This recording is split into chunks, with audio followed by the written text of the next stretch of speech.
ಬಂದು ಕಾಂಗ್ರೆಸ್ ಭೇಟಿಯಾಗಿ ಮನಸ್ಸಿಗೆ ಭಾಳ ನೋವಾಗಿತ್ತು.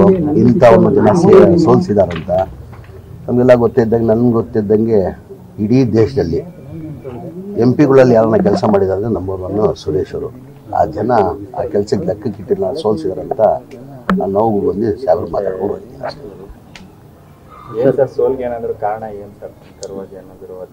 ಅದೇ ಹೇಳ್ತಲ್ಲ, ನಮಗೆಲ್ಲ ಆಶ್ಚರ್ಯ. ನಮಗೆಲ್ಲ ಸುರೇಶ್ ಅಂತ ಅವರು ಸೋಲ್ತಾರಂದ್ರೆ ನಮಗೆಲ್ಲ ಆಶ್ಚರ್ಯ. ನಾನು ಹೇಳಿದ್ದು ಅದಕ್ಕಿಂತ ಮುಂಚೆ ಇಡೀ ದೇಶದಲ್ಲಿ ಯಾರನ್ನ MP ಕೆಲಸ ಮಾಡ್ತಾ ಇದ್ರು ಅಂದರೆ ಸುರೇಶ್ ಸಾಹೇಬರು. ನನ್ನ ಅನಿಸಿಕೆ ಬೇರೆಯವರು ಸಂಡೇ ಆದರೂ ರಜಾ ತೊಗೊಳ್ತಾ ಇದ್ರು, ಆ ಸಂಡೇನೂ ರಜಾ ತೊಗೊಳ್ತಾ ಇಲ್ಲ.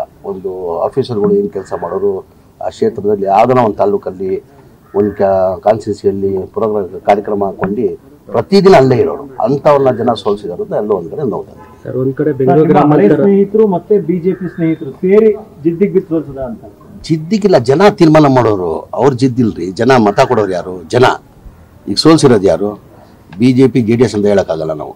ಜನ ನಮಗೆಲ್ಲ ಇಂಥ ಒಳ್ಳೆಯವ್ರನ್ನ ಕೆಲಸ ಮಾಡೋರನ್ನ ಇಲ್ಲಿ ಸೋಲ್ಸಿದಾರೆ ಅಂತ ನಮ್ಗೆ ನೋವು. ಸರ್, ಒಂದು ಕಡೆ ಬೆಂಗಳೂರು ಗ್ರಾಮಾಂತರ ಕಳ್ಕೊಂಡ್ರು 9 ಸ್ಥಾನ ಗಳಿಸಿದೆ ಕಾಂಗ್ರೆಸ್. ಈಗ ನಾವು 1 ಗೆದ್ದಿದ್ವಿ, 9 ಗೆದ್ದಿದ್ದೀವಿ. ಅದೆಲ್ಲ ನಮ್ಗೆ ಸಂತೋಷ ತಂದಿದೆ. ನಡೀಲಿ.